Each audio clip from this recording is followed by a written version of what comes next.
Hey everyone, Andrew here. Excited to talk a little bit about parent-child object relationships.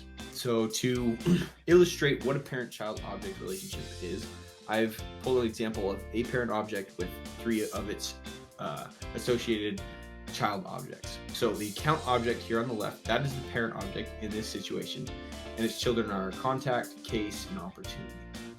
As you can see in this diagram, the one line here to the many over here indicates for each account it can have multiple of these children objects, but these children objects just have one parent object. That's kind of where that name, that term comes from, I think. But basically, what you want to keep in mind is that contacts, there can be many of these, and they're always associated with one account, and not more than that. Same with cases and opportunities. I guess, why we would consider these are important. The opposite option, or another option, if we didn't have, for example, the contact object, we would potentially just have a field here that said, contact one, like give their contact one name, contact one number.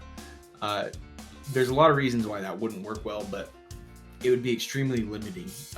You would only be able to include however many contacts you had fields here, so you'd be limited in the number of contacts, and you'd be limited in the amount of information that you wanted to keep on those contacts. So super useful in organizing and keeping your data clean, being able to understand, not be limited in keeping track of all that information. So now I'll jump over to Salesforce org and show you an example of this. So the way you see the child objects related to a parent object is in the related lists view on a page layout for the object. So right here we have an account. This is Sandbox. This one's called Burlington Textiles Corp America. It's just made up. But we also have some of the child objects populated in these lists. We have here, again, contacts, opportunities, cases. There's others here, but these are just the three we're focusing on over in the schema there. And basically here is where you would see the list of all those opportunities or contacts that are associated with this account. So very clean. You get to keep all the details of the account right here.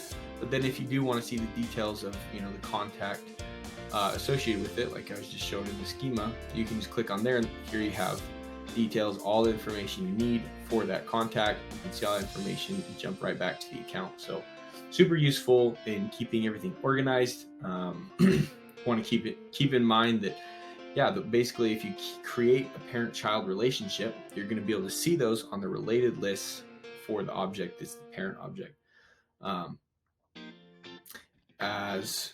And that's pretty much all I have for that. Thanks for listening. Until next time.